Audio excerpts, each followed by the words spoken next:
পৌষ সংক্রান্তির রাত সমগ্র নবদ্বীপবাসী সেই শীতের রাত্রে ঘুমিয়ে আছেন।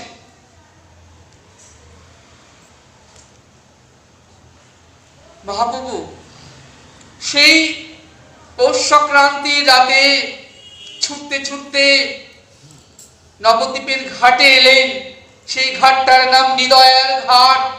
আপনারা যারা গিয়েছেন জানেন। সেই হৃদয়ের ঘাটে এসে মহাপ্রভু দেখলেন ঘাটে কোনো মাঝি নেই খেয়া পারাপার করবার জন্য। মাঝি মাঝি বলে ডাকলেন। বৃন্দাবন দাস ঠাকুর বলছেন, কি মিষ্টি লীলা! যিনি ভব নদী পারাপারের কান্ডারী, তিনি জাগতিক জগতে একটা ছোট্ট নদী গঙ্গা নদী পারাপার করবার জন্য মাঝি মাঝি বলে ডাকছেন। কি মিষ্টি না লীলাটি! কিন্তু সেই শীতের রাত্রে কোন কান্ডারী কি না পেয়ে কি করলেন? মহাপ্রভু ঝাঁপ দিয়ে গঙ্গা পার হয়ে গেলেন। শান্তিপুরের উল্টো দিকটায় অম্বিকা কালনা, এবং অম্বিকা কালনায় পৌঁছে মেসমশাই চন্দ্রশেখর আচার্যকে বললেন যে আমি সন্ন্যাস ধর্ম গ্রহণ করব, তার আয়োজন করতে। চন্দ্রশেখর আচার্য আয়োজন করলেন।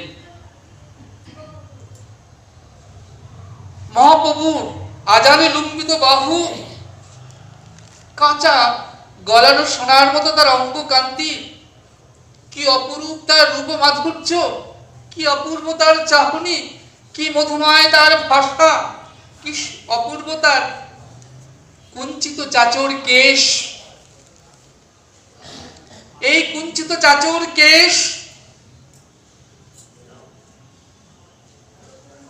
কেটে মস্তক মুন্ডন করে সন্ন্যাস ধর্ম গ্রহণ করবেন একথা জানতে পেরে কাটোয়াবাসী ক্রন্দন করে উঠলেন, হাহাকার করে উঠলেন। এমন সময় কেশব ভারতী সেখানে এসে উপস্থিত হলেন। মহাপ্রভু কেশব ভারতীকে বললেন, আমাকে সন্ন্যাস ধর্মে দীক্ষা দিয়ে এই সংসার সমুদ্র থেকে আপনি উদ্ধার করুন। কেশব ভারতী মহাপ্রভুকে দেখে চিন্তা করছেন, এমন দিব্যকান্তি মহাপুরুষকে শিষ্যত্বে বরণ করে নেওয়া তো এ আমার পরম সৌভাগ্যের কথা, এ আমার মহাভাগ্য। তাই মধু পারমাণিককে নির্দেশ দিলেন মহাপ্রভুকে মস্তক মুন্ডন করে সুরধিনী গঙ্গা থেকে স্নান করে আসবার জন্য। মধু পারমাণিক মহাপ্রভুকে ক্ষৌরকর্ম করবেন, তার হাত কম্পিত হলো। এমন সুন্দর কুঞ্চিত চাচর কেশ, চাচর কেশ তোমরা জানো মা, থাকে থাকে থাকে থাকে থাকে থাকে কি অপূর্ব! তিনি কেমন করে সেই চাচর কেশকে কেটে মস্তক মুন্ডন করবেন, তবু বহু কষ্টে চোখের জলে বক্ষ ভাসিয়ে মস্তক মুন্ডন করলেন।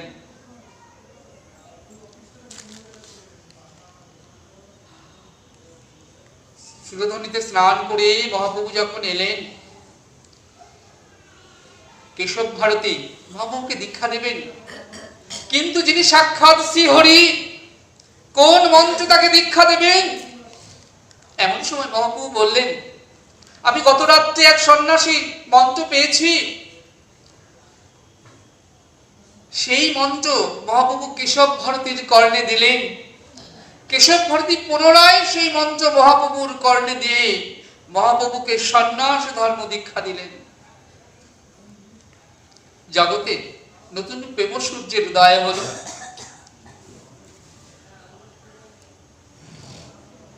যে শ্বেত ধবল পোশাকটা পরে গত রাত্রে বিষ্ণু প্রিয়ার সঙ্গে একই শয্যায় মহাপ্রভু ছিলেন, কেশব ভারতী সেই পোশাকটা খুলে নিলেন মহাপ্রভুর অঙ্গ থেকে, আনালেন গৌরিক বসন, ধরিয়ে দিলেন হাতে দণ্ড কমণ্ডলু। জগতের মহালক্ষ্মীগণ পার্বতী, অন্নপূর্ণা তারা মনুষ্যরূপ ধারণ করে মহাপ্রভুর ঝুলিতে ভিক্ষা দান করতে লাগলেন। মহাপ্রভু যেন তার স্বীয় রূপমাধুর্য দ্বারা জগতে সকল অশুভকে নাশ করতে লাগলেন। তার নাম হলো দীক্ষার পর শ্রীকৃষ্ণ চৈতন্য মহাপ্রভু। শ্রীকৃষ্ণ চৈতন্য কাকে বলে না, কৃষ্ণ নামে যিনি জগৎ কইলা ধন্যা তিনি শ্রীকৃষ্ণ চৈতন্য। যিনি জগতের জীবকে, হৃদয়কে কর্ষণ করে অনুর্বর ভূমিকে উর্বর করে কৃষ্ণ নামের বীজ হৃদয়ে বপন করে দেন, তিনি শ্রীকৃষ্ণ চৈতন্য। মহাপ্রভু কেশব ভারতীকে আলিঙ্গন দিলেন। আলিঙ্গন মাত্র কেশব ভারতীর দেহে অষ্টসাত্ত্বিক ভাবের বিকার হলো। মহাপ্রভু ক্রন্দন করে উঠলেন, নানাভাবে ভাবিত হয়েছেন। কথা কৃষ্ণ বলতে বলতে ছুটে চললেন বৃন্দাবনের উদ্দেশ্যে। কিন্তু কোন পথ বৃন্দাবনের পথ? কোন পথে গেলে বৃন্দাবনে যাওয়া যায়? তিনি যে পথে চলেছেন সেই পথ বৃন্দাবনের পথ কিনা সেটা তিনি জানেন না। এমনকি দিন রাত্রি সম্পর্কে বাহ্যিক জ্ঞান পর্যন্ত তার লুপ্ত হয়ে গেল। শুধু মহাপ্রভুর এইটুকু জ্ঞান আছে, আমি বৃন্দাবনে চলেছি। এইভাবে ছুটতে ছুটতে এক রাঢ় দেশে মহাপ্রভু 3 দিন করিলা ভ্রমণ। এমন সময় নিত্যানন্দ মহাপ্রভু কি করলেন না, মহাপ্রভুকে অদ্বৈত আচার্যের গৃহে নিয়ে এলেন। সন্ন্যাস ধর্ম গ্রহণ করবার পর মহাপ্রভু নিত্যানন্দকে শ্রীপাদ বলে ডাকতেন। বলে নাকি শ্রীপাদ, আমি চলেছি বৃন্দাবনের উদ্দেশ্যে, তুমি আমাকে শান্তিপুরে নিয়ে এলে। চরণ ধরি নিত্যানন্দ করে অনুনয়, প্রভু তুমি যাহা রহ সেই তো বৃন্দাবন হয়। তুমি যেখানে নিবাস করো হে গৌর সুন্দর, হে গৌর হরি, সেটাই তো বৃন্দাবন ধাম। মহাপ্রভু সন্ন্যাস নিয়ে চলে যাবার পর এলেন রাজ পণ্ডিত সনাতন মিশ্র এবং তার স্ত্রী মহামায়া দেবী। বললেন, যেখানে নিমাই সন্ন্যাস নিয়ে চলে গেছে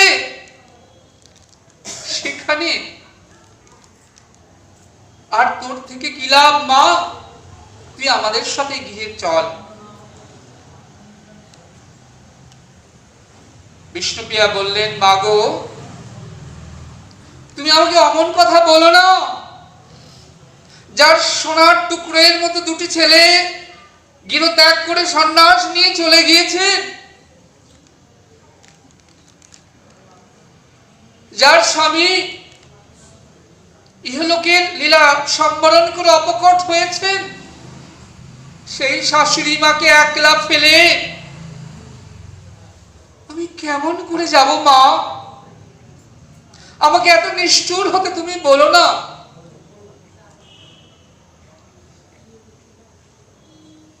রাজ পণ্ডিত সনাতন মিশ্র, মহামায়া দেবী ফিরে এলেন। এর 1 বৎসর পরে সচিমাতাও অপকট হলেন। আবার এসেছেন সনাতন মিশ্র। বলেন, এবার তো চল, আর তো বন্ধন নাই।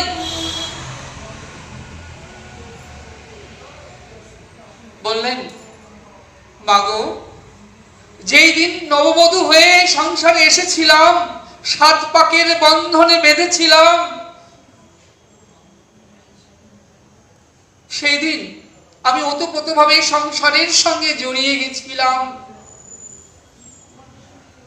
এখন আমি যদি তোমাদের সঙ্গে চলে যাই, তাহলে তুলসী তলায় সন্ধ্যা প্রদীপ দেখাবে কে? আমি যেতে পারবো না মা।